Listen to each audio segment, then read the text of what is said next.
আমরা যারা YouTube video upload করে থাকি তারা মূলত তিনটে অ্যাপ্লিকেশন ব্যবহার করি। আবার কেউ কেউ এই তিনটে অ্যাপ্লিকেশনের মধ্যে যে কোনো একটা অ্যাপ্লিকেশন দিয়ে কিন্তু ভিডিও আপলোড করে থাকে।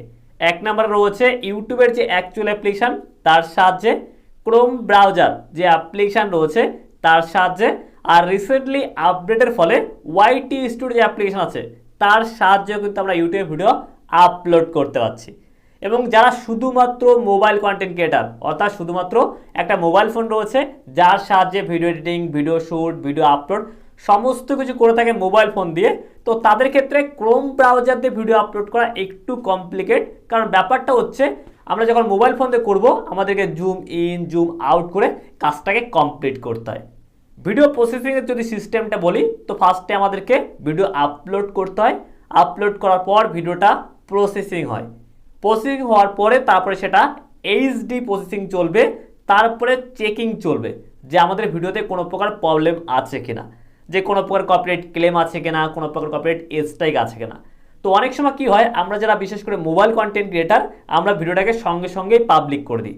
আগের অনেক ভিডিওতে আমি বলেছি যে ভিডিও আপলোডের সঙ্গে সঙ্গে এটাকে কিন্তু পাবলিক করতে নেই, আনলিস্টেড করে ভিডিওটাকে আপলোড করতে হয়। দেন তারপরে ভিডিওটার টাইটেল, ট্যাগ, ডেসক্রিপশন, থাম্বনেল সমস্ত কিছু সেট করার পরে দেন ভিডিওটাকে পাবলিক করতে হয়। এটা হচ্ছে অ্যাকচুয়াল মেথড। কিন্তু অনেকেই কী করে সঙ্গে সঙ্গে কিন্তু পাবলিক করে দেয়, আর এর ফলে প্রবলেমটা হয় যদি ওই ভিডিওতে কোনো প্রকার কপিরাইট ক্লেম বা স্ট্রাইক আসে, এটা কিন্তু আমরা আগে থেকে বুঝতে পারি না। এর ফলে আমাদের চ্যানেলে বা ভিডিওতে কিন্তু কপিরাইট ক্লেম বা স্ট্রাইক চলে আসে। এই প্রবলেমটা কিন্তু এতদিন ধরে আমাদেরকে ফেস করতে হচ্ছে। কিন্তু রিসেন্টলি ইউটিউবে দারুণ একটা অপশান অ্যাড হয়েছে। এই অপশানটাকে যদি আমরা অন করে রাখি, ভিডিও আপলোডের সঙ্গে সঙ্গে আমরা বুঝতে পারবো যে আমাদের ওই ভিডিওতে কোনো প্রকার কপিরাইট ক্লেম বা স্ট্রাইক আসবে কিনা।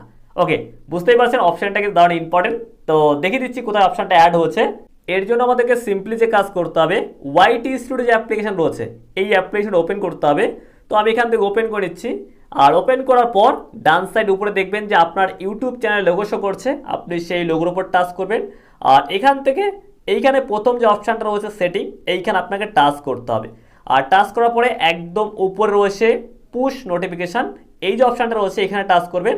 আর এইখানে আপনি দেখতে পারবেন যে নতুন কিন্তু একটা অপশান অ্যাড হয়েছে পলিসি নামে, আর এই অপশানটা কিন্তু অন করাই থাকবে।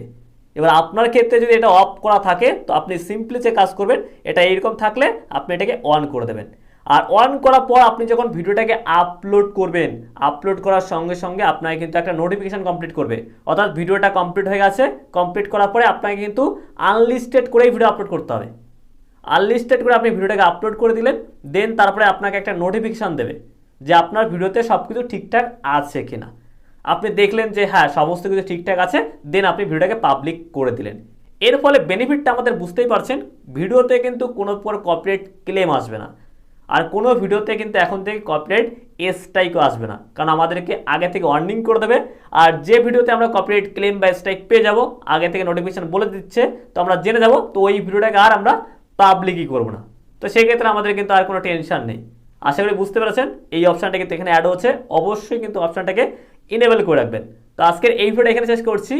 ভিডিও ভালো লাগলে ভিডিওটাকে লাইক করে আমাদের চ্যানেলটি সাবস্ক্রাইব করে রাখতে পারেন। আর আপনার যদি কোনো প্রকার কমেন্ট থাকে নিজের কমেন্ট সেখানে দেওয়া রয়েছে, আপনার চাইলে কমেন্ট করে জানিয়ে দিতে পারেন। তো দেখা হচ্ছে পরবর্তী ভিডিওতে।